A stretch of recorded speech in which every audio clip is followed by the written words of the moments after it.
Sir, జనరల్గా ఏంటంటే IAS prepare అయ్యేటప్పుడు లక్ ఉంటే వస్తుంది, రాసి పెట్టుంటే వస్తుంది, ఇట్లాంటి ఒక రకమైన ట్యాగ్ లైన్స్ వింటుంటాం కదా. సో అది ఎంతవరకు కరెక్ట్ అంటారు? అట్లా అని డిసైడ్ అవ్వడం అనేది స్టూపిడిటీ అవుతుందా? ఒకవేళ లక్ అనేది ఉందా, అసలు ఎలా డిఫైన్ చేస్తాం వీటిని? లక్ అనేది ఉందా లేదా అని చెప్పడానికి నేను మిమ్మల్ని క్వశ్చన్ అడుగుతాను. అసలు లక్ అంటే ఏంటి చెప్పండి, డిఫైన్ లక్.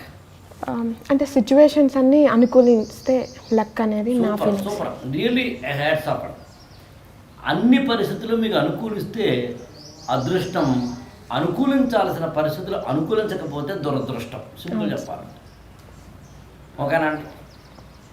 ఇప్పుడు పరిస్థితులు అనుకూలించడానికి మానవుడిగా మీ పాత్ర ఎక్కువ అంటారా, లేదా అతీంద్రియ శక్తులు వాటి పాత్ర ఎక్కువ అంటారా? మానవుడిగా మన పాత్ర ఎక్కువ. ఇంకా అదృష్టంతో పని ఉంది. ఇంకా అదృష్టం అంటే కనిపించదు, దృష్టం అంటే కనిపించేదండి. అదృష్టం అంటే కనిపించలేదని, కనిపించిన దానికోసం నీకెందుకు వేట? కాబట్టి నీకు సాగు నీ యొక్క విజయపు బాట అయిపోయింది. కాబట్టి అదృష్టంతో పర్లేదు. పరిస్థితులు అనుకూలించిన నువ్వు చేసుకో.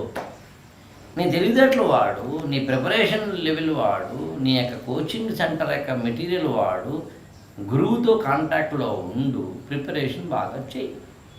Simple logic. ఒక ప్రిపరేషన్లో ఉన్నప్పుడు పర్టికులర్గా ఐఏఎస్ ఐపీఎస్ లాంటి ఒక హై లెవెల్ ఎగ్జామ్స్ కింద తీసుకొస్తాం కదా. సో ఇవి టఫ్ అనే ఒక మైండ్ సెట్ అనేది ఉంటుంది. కానీ ఒక సాధారణ స్టూడెంట్ కూడా దీన్ని అచీవ్ చేయగలడు అని అనుకోవడానికి అతని ఆత్మవిశ్వాసాన్ని, ఆలోచన రీతిని ఎలా పెంచుకోవాలి? యాక్చువల్గా నేనేమంటానంటే, ఆత్మవిశ్వాసము, ఆలోచన రీతి అనేవి పెరిగేవి కాదన్నది నా సిద్ధాంతం. ఓకే, మెరుగుపరుచుకునేవి తేడా ఉంది.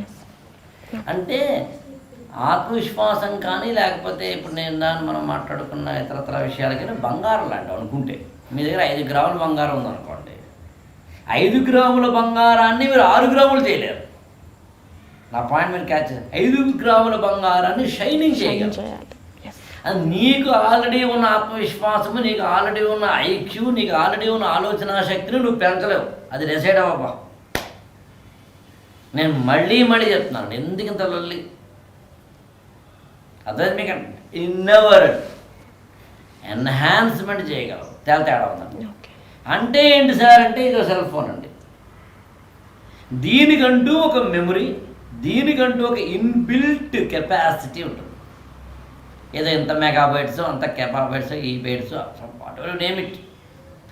You can't enhance this. నా పాయింట్ మీకు అర్థం కదండి. అంటే ఈ కాంట్ ఇంక్రీజ్ ఇట్. ఓకేనా? కానీ ఎక్స్టర్నల్ మెమరీ కార్డ్ వేసుకోవచ్చు నువ్వు. నా పాయింట్ మీరు క్యాచ్ చేస్తారు కదా. దీనికి ఒక బ్యాటరీ ఛార్జింగ్ కెపాసిటీ ఉంటుంది, దాన్ని మీరు మార్చలేరు. కానీ ఎక్స్టర్నల్ ఛార్జింగ్ కెపబిలిటీ ద్వారా పెంచుకోవచ్చు. రైట్? ఎన్హాన్స్మెంట్ చేయొచ్చు. అందుకని మీ మెమరీని పెంచేసుకుంటాను నేను, నా ఐక్యూని పెంచేసుకుంటాను నేను, లేకపోతే నా యొక్క థింకింగ్ కేపబిలిటీ పెంచేసుకుంటాను. అవ్వదు. You can shine. అంటే దాన్ని పెంచడం అట్లాంటిదే ఉండదు, షైన్ చేసుకోవాలి. ఐ మీన్ మెరుగుపరచుకోవాలి అన్నారు కదా. సో షైన్ చేసుకోవడం ఎలా అనేది ఒక రకమైన ప్రాసెస్. ఓన్లీ మెథడాలజీ షైన్ చేసుకోవడానికి ప్రాక్టీస్ అండి. బంగారం మకిలి పడితే ఏం చేస్తున్నావు నువ్వు? తోమడము ఏదో చేస్తావు. గిన్నె మకిలి పడిపోతే ఏం చేస్తావు? తోతున్నావు. ఏదో ఇల్లు అంతా చికాగా ఉంది, తోతున్నావు నువ్వు. డ్రెస్ ఏదో ఇక్కడ గ్రీజ్ ఏదో అంటుకుంది, what are doing? Dry cleaning చేస్తున్నావు. మైండ్ కూడా అంతే. ఉన్నదాన్ని పెంచలేవు, ఉన్నదాన్ని మెరుగుపరుచుకోవచ్చు. అందుకని ప్రాక్టీస్ అంటే చదవడం, రాయడం, వినడం. నువ్వు రోజు రాయి. నేను అదేంటాను, చాలామంది స్టూడెంట్స్ యాక్చువల్గాను ఉదాహరణ రైటింగ్ స్కిల్స్ లేవు అనుకుందాం, బాగా రాయలేడు. ఒక ఎస్సే ఇస్తే రాయలేడు అనుకుందాం. ఒక ఎస్సే ఇస్తే రాయలేనప్పుడు ఏం చేస్తాను నేను? ఏమంటాను? రోజు రాయవై అంటానండి. ప్రాక్టీస్ ద్వారా రోజు రాయడం నేర్చుకున్నాను. Simple logic. అందుకే మీకు best example SP Balasubrahmanyam civil service యాస్పిరెంట్కి best example. By birth talent ఉంది, కష్టపడ్డాడు, వెంటనే నేర్చుకున్నాడు, శ్రమపడ్డాడు, అన్నింటినీ అర్థం చేసుకున్నాడు, ఏ భాషలో అయితే ఆ భాషలో ఆ భాష పదం వాడేలాగా. మీకు ఉదిత్ నారాయణ కానీ లేకపోతే శంకర్ మహాదేవన్ కానీ అంటే నాన్ తెలుగు సిద్ శ్రీరామ్ కానీ నాన్ తెలుగు సింగర్స్ మీరు ఎప్పుడైనా గమనించండి, వాడు తెలుగు పదాలని అది వీరోచితంగా చంపేసి పాడతారు. కావాలి కనుకండి మీరు వాళ్ళ పాటలంటే నేను పాడలేను, కానీ పదాలు అణిచేస్తారు, చంపేస్తారు. పదాలు తెలిసిపోతుంటుంది. యాక్చువల్గా ఈ పదం ఇలా కాదురా బాబు ఇలా పాడేవేంటో అనిపిస్తున్నారు. అదే ఎస్ఎల్ బాలసుబ్రహ్మణ్యం ఏ భాషలో పాడాడో ఆ భాషీయులను అడగండి, ఒక్క పదం కూడా ఇవాటి వరకు అతను ఖచ్చితంగా ఆ భాషా పదాన్ని ఆ భాష వాళ్ళలా మాట్లాడతారు అలాగే మాట్లాడాడు. అది సింగర్కి కావలసిన ప్రాథమిక లక్షణం ఇది. నీది ఏ భాషో నాకు అనవసరం రా, నా భాషలో నువ్వు పాడుతున్నావు కాబట్టి నా భాషా పదంగానే వినాలి కోరుకుంటాను రా అంటే ఒకటి చెప్పాలా. ఒరియా వాళ్ళందరూ వచ్చి అన్నా అనరు కదా.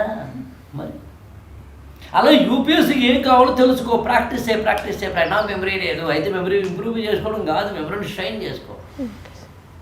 నా థింకింగ్ ఎబిలిటీ లేదు, థింకింగ్ ఎబిలిటీ షైన్ చేసుకో. ఇది ప్రాక్టీస్. నువ్వు ఎంత ప్రాక్టీస్ చేస్తావు అనేది పాయింట్. Simple logic. నీకు మామూలు నీకు అర్థంగా చెప్పాలంటే ఇది ఏదో ఒక డాక్టర్ వెళ్ళాడు, ఒక అతను పొట్ట పెరిగిందయ్యా నీకు తగ్గించుకో, కొంచెం ఒబేసిటీ తగ్గించుకో అన్నాడు అనుకో. ఉదాహరణకి నువ్వేం చేస్తావు? జిమ్కి వెళ్ళాలి. నేను 30 తింటాను సార్, జిమ్కి వెళ్ళాను సార్, ఇంట్లో కూర్చున్నాను సార్, అయినా తగ్గాలంటే కుదరదు. వర్కౌట్ కాదు. వర్కౌట్ చేయకుండా వర్కౌట్ కాదు. Simple logic. ప్రాక్టీస్.